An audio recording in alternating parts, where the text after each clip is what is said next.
two billionaires, one enormous home, and a murder scene that seemed almost impossible. On December 15, 2017, police were called to a luxury residence in Toronto. Inside the home were two bodies. Barry Sherman, a pharmaceutical billionaire who had built one of Canada's biggest generic drug companies, and his wife, Honey Sherman. They were 75 and 70 years old. At first, investigators did not publicly say that a killer was responsible. But then the evidence began to tell a different story. The couple had not simply died. They had been killed. And police eventually announced that they believed the Shermans had been deliberately targeted. There was another problem. There was no obvious sign that someone had forced their way inside. And whoever was responsible appeared to have disappeared without leaving investigators with an obvious suspect. Years later, police released surveillance footage showing a mysterious person walking through the neighborhood around the time investigators believed the murders occurred. The person's face could not be seen. Their identity remained unknown. And the question that has haunted this case for years is simple. Who wanted two billionaires dead? This is the story of Barry and Honey Sherman. Long before police tapes surrounded their home, Barry Sherman was known for something very different: business, pharmaceuticals, and an extraordinary ability to build wealth. Sherman founded Apotex, a Canadian pharmaceutical company that grew into a major manufacturer of generic drugs. The company expanded internationally, and Sherman became one of Canada's wealthiest people. But Barry Sherman was not simply a businessman who accumulated money. He was also known for philanthropy. He and Honey donated to hospitals, schools, Jewish organizations, and other charitable causes. Their wealth made them famous. Their philanthropy made them prominent. And their private life remained largely centered around their family. But Barry's business career was not without controversy. His aggressive approach to the pharmaceutical industry generated disputes and lawsuits over the years. That history would later become one of the reasons people began asking a disturbing question. Could someone connected to Barry's business world have wanted him dead? That question was never answered. And it is important to separate documented facts from speculation. Police have not publicly identified a killer or established a definitive motive. What we know is that Barry and Honey were eventually determined to have been victims of a targeted double homicide. It would be easy for the story to become entirely about Barry. But Honey Sherman was far more than the wife of a billionaire. She was a mother, philanthropist, and community figure in her own right. Friends and acquaintances described the couple as deeply involved with their family and charitable work. They had built a life around their children, their community, and their causes. And that makes what happened next even harder to understand. Because there was no warning to the public that the couple was about to become the victims of one of Canada's most notorious unsolved murders. There was no public disappearance, no ransom demand, no obvious robbery, just a wealthy couple inside their own home. And then silence. The exact timeline became one of the most important pieces of the investigation. According to police, Barry and Honey were last seen alive during the evening of Wednesday, December 13, 2017. After that, neither communicated with friends, family, or associates. 2 days later, their bodies were discovered inside their residence. Toronto police later said investigators believe the murders had taken place around December 13th rather than on the day the bodies were found. That meant something important. The house had potentially been silent for roughly 2 days, and nobody immediately knew what had happened inside. On December 15th, police responded to an emergency call at the Shermans' residence in the Old Colony Road area of North York. Inside, they found Barry and Honey dead. Toronto Police's official homicide page records Barry as 75 and Honey as 70, with both victims discovered at the same residence. The home was enormous, private, and valuable. Reports at the time described it as a multi-level luxury residence that had recently been put on the market. And yet, despite the wealth surrounding the property, the scene did not initially point to a conventional burglary. There was something much darker happening. The autopsies changed the direction of the investigation.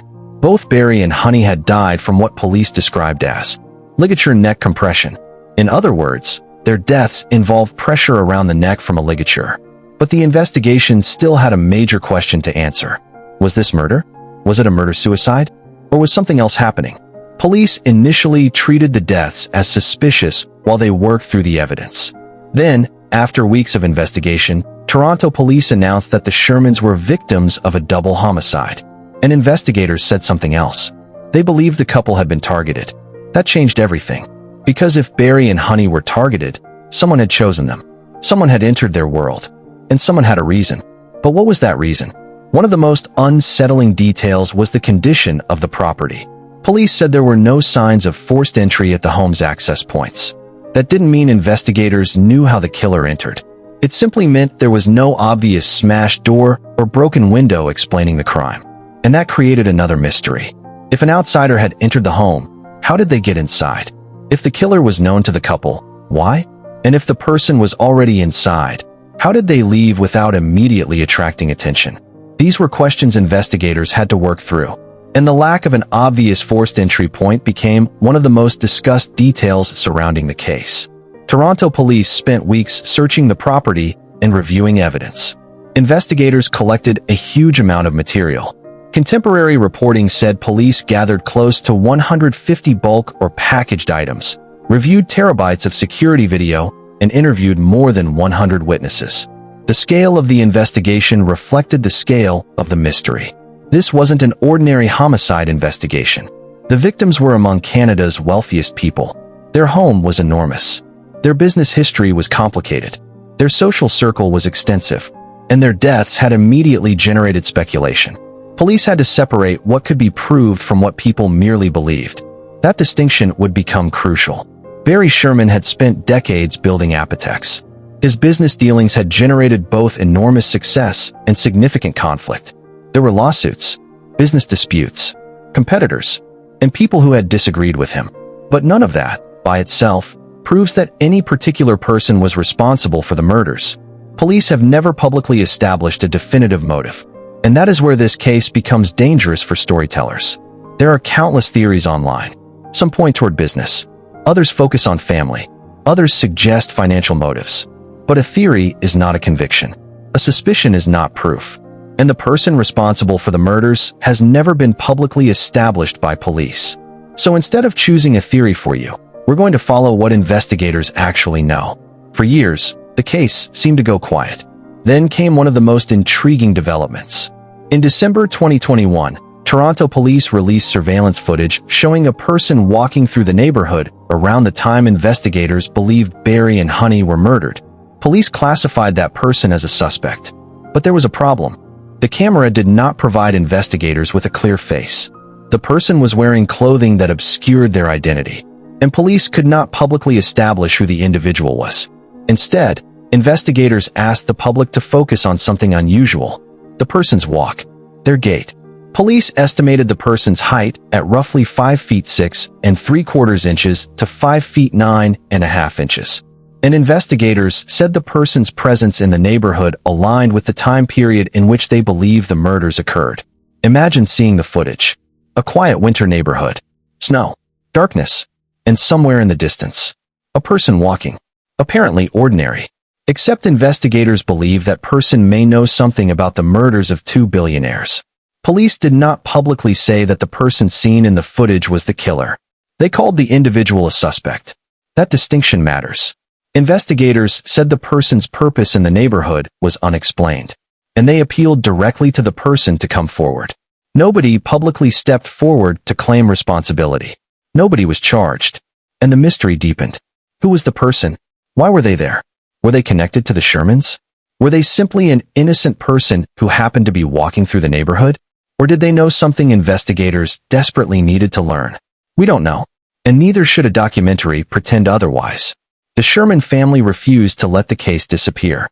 In the years after the murders, the family pursued its own investigation alongside the police investigation.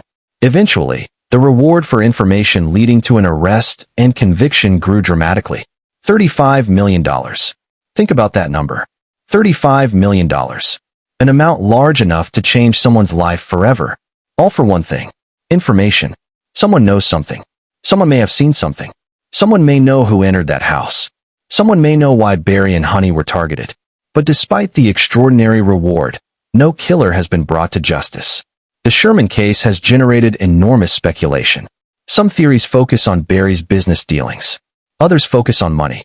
Others focus on personal relationships.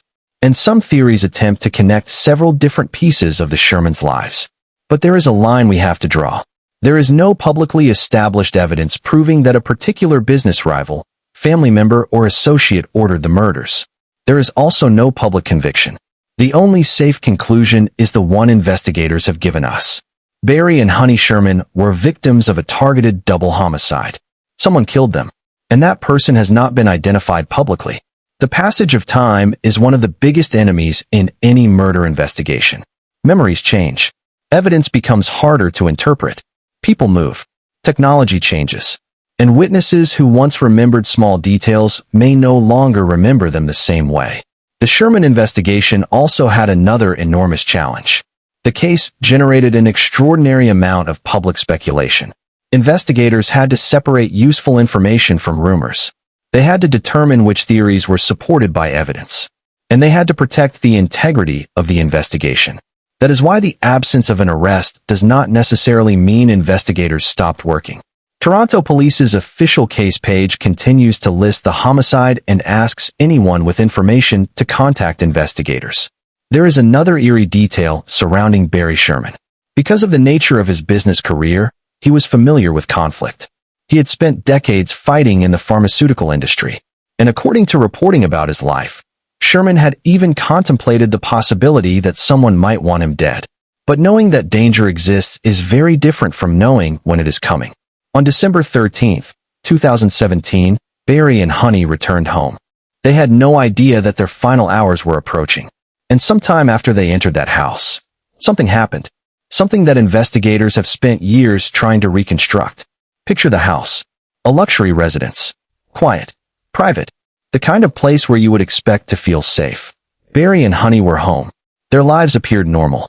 But sometime around the period investigators believe the murders occurred, that normal life ended. There was no public emergency call from the couple.